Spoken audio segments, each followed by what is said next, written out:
لخونا نجر بقى كل سبك طبيعي جد أنا قداي حدي يفاخوني مالتيو سلمات هايو سلام كم يبيعلكم كم يكأنكم أنا سلامي حفتهم سوزيين قاعد حن متأهم نداولكم مالتيو لما أنت ما بحتش فيديو ترى خيمان أنا أقول لكم جوجل كيركم كأني أقول هون تسفاي قبر كستمج أرشها مسايك تأنحوا لايك سبسكرايب لايك تقول لي بذكر أنا تحت نايحاتكم مالتيو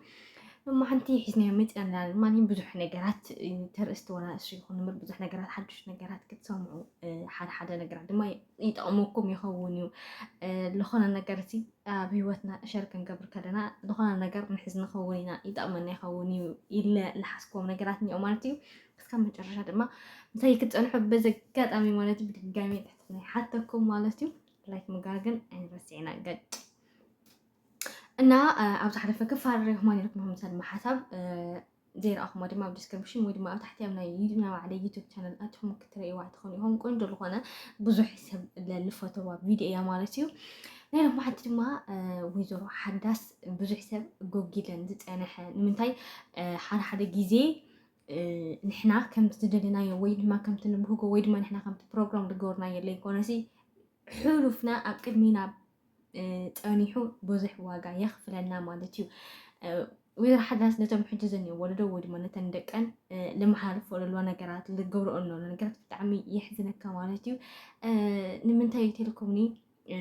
مس سابينا للو نجارات محزنتيو عركنتيو بزح نجار بإسنة بزح نجار أحديفا تعرف خندينا وعند ما نحجي بنجار تراخيبني ومالتيو إنه إلياس إن حدث بزح نجارات أحلفهم يوم بزح لا حما يطبق يريم يوم مالتيو وتنجر نسو وتسرح نسو دما حجينا تم حجة وليدهم زني أو سوات ويد ما نتم حجة وليدهم مني أو تأون تقولوا وكان نخفله من تعرفن تفهم لهم إنه إلى ما مني أو مالتيو بزح حساب دمنة إفاسس بزح حساب أبحما أنا كري وعل فلاتهم بزي فلاتهم بزح نجاري جبر مالتيو تقول ده نسو እሱ ስለልፈጸመ በትንሹ ልፈጸመ ለካ ወይ ክፈረድዩ ወይ ቅርታክ ባህል ድዩ ወይ ዕርቅ ክወርድዩ ብቻ ዝኾነ ነገር ኣፍቲም ክልተ ሰባት ንሶም ኣይኮ ይዓረፍሞ እቲ ጉዳይ ይመክን ብድዕሪኡ ዝመጽእ ወለዶ ዝመጽእ ውላዳት ድማኒ ናይ ባዕሎም ህይወት ናይ ባዕሎም ዝኾነ ነገራት ይኾኑ ማለት እዩ ናይዚኦም ግን ከምኡ ይኮነ ናይ መብዛሕትኡ ሰብ ለከምኡ እዩ ማለት እዩ ደምነት ይጸንሕ ሽዑ ውልውሉ ከዓ ነተወራረሰ ይኸይድ ህይወት ከዓ እናጠፍአ ይኸይድ ፍትሒ ድዩ ኣይኮነን ብጣዕሚ ጌጋ ማለት እዩ እቲ ሰብ ንሱ ንጹህ እዩ ወላ ሓንቲ ነገር የውልን ወላ ሓንቲ ነገር ኣይሰርሕን እዩ ግን ዝጸንሖ ደም ግን ንክኸፍል ግን ዕዳ ይኾነሎ ማለት እዩ እና ኣብዚ ነበርካዮ ነገር بعلت تقول دقيقة بحال كلها كنا زحمة مكان نجري مالتيو أمينر دما أكل ناتو يو مالتيو مناتو إلياس حوابو كمهان متن مس حدث للو نجرات كبيدن مزز للو قدين كمهان أنت سبا أدو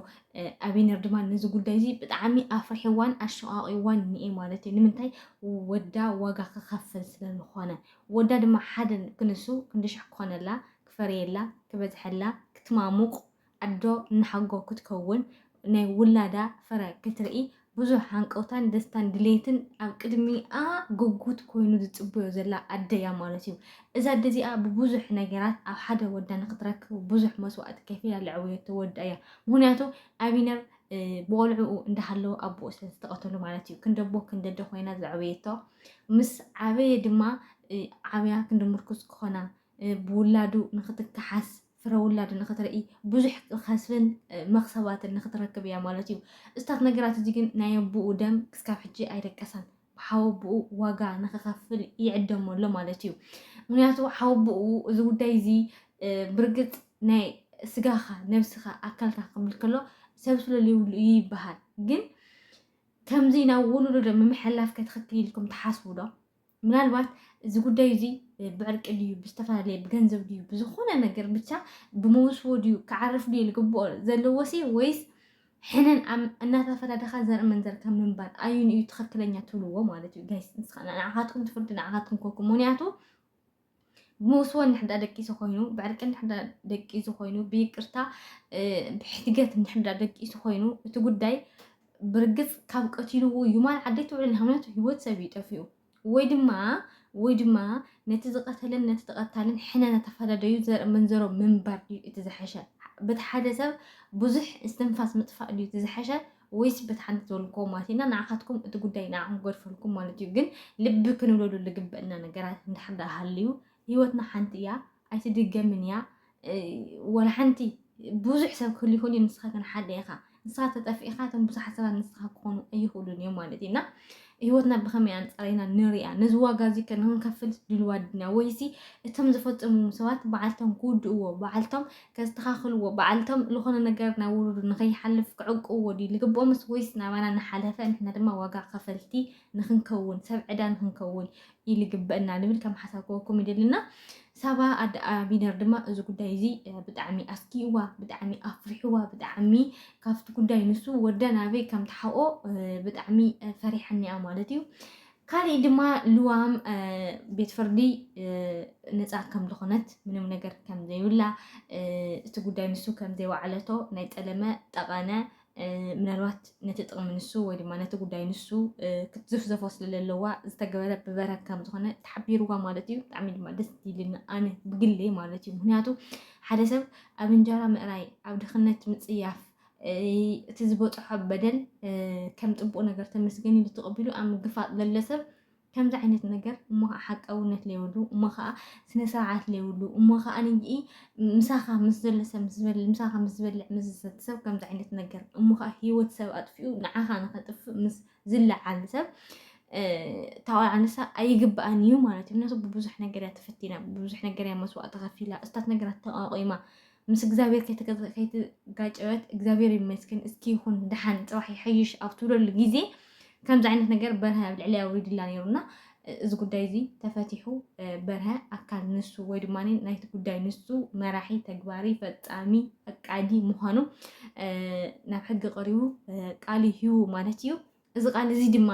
ንልዋም ነፃ ንክትከውን ፈሪድዋ ማለት እዩ ሕጂ ልዋም ንገዛ ወፅያ ሓድሽ ሂወታ መምስራት ድኽነታ ኣብ ምቕራፍ ድኽነታ ኣብ ምጥያፍ ከመይ ጌራ ደቂ ሓዋ ከም ትኣሊ ገዛ ሓዋ ከመይ ጌራ ኣለይ መለይ ከም ትብል ሓዋ ክስካብ ዝወፅእ ካብኡ እስር ቤት ማለት እዩ እስታት ነገራት ብዙሕ ሓላፍነት ኣብ ልዕሊኣ ስለዝፈሰሰ እስታት ነገራት ከመይ ጌራ ገላሊያ ትወፅእ ድማ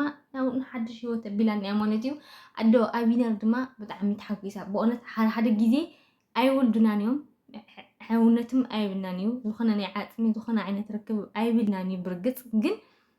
ከም ውላዶም ከም ሓዎም ከም ዘመዶም ከም ዓፅሞም ግን ብጣዕሚ ዝፈትውና ብጣዕሚ ዘኽብሩና ብጣዕሚ ዝሓልዩትና ናትና ደስታ ናትና ሓጎስ ናትና ዝሓቅ ልብህጉ ዝደልዩ ዝናፍቁ ሰባት ግን ኣብ ከባቢና ውሑዳት ክኾኑ ይኽእሉ እዮም ግን ኣለው ንኣብነት ከም ኣዶ ሳባ ከም ሳባ ዝበለ ኣዶ ኣቢነር ማለት እዩና ምንም ነገር ኣይኮነትን እያ ግን በቲ ልውሃታ በቲ ቅንዕናኣ በቲ ትፈትዎን በቲ ተኽብረን ልክዕ ዘይኮነን ሕልፍ ናቱ ተጨኒቐን ለሎም ጓድአን ጉድጉድአን ፈትሸን ኣልሸን እስር ቤት ንኸብፅሓ ንኽሪኣ ጓለየ ንኽብላ ተስፋ ንኽባ ሓቦ ንኽትገበር ሕማቕ ነገር ኣብ ሂወታ ንኸይትሓስብ ተስፋ ንኸይትቆርፅ ዝታት ነገራት ኣብ ጎና ኮይነን ከም ኣዶ ከም ሓፍቲ ከም ቤተሰብ ኮይነን ኣለይ መለይ ኢለንኣ ማለት ኢልና ኣቢና ነብኡ ልክዕ ምንም ኣይኮነትን እያ ተፋሊጥዋ ፅቡቅ ርክብ ከዓ ቀፂሎም ማለት እዩ እዚ ነገራት እዚ ድማ ኣርጉዶሞ ምንም ነገር የብሎም ምን ይብልና ከምዚ ዓይነት ነገራት ሓደ ግዜ ቤስት ፍሬንድ ኣይኸውን ቤስት ፍሬንድ ታይለዮ ምናምን ንብል ሰባት ኣለና ኣቢነርና ልዋም ከስት እንታይ እዮም ክበሃሉ መቸም ፍቁራት ኣይኮኑን እዮም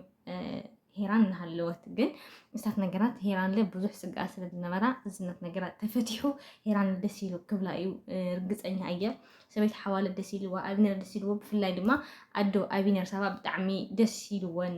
ውዕሊ ለማዓንቲ ማለት እዩ ኣብ ቀፃሊ ክፋል ሄራን ምስ ኣቢነር ዘለዋ ነገራት እንታይ ክኾን ከመይ ክኾን ትብል ኣብ ቀፃሊ ክፋል ሒዝልኩም ክመፅእ ከስካብ ሽዑ ግን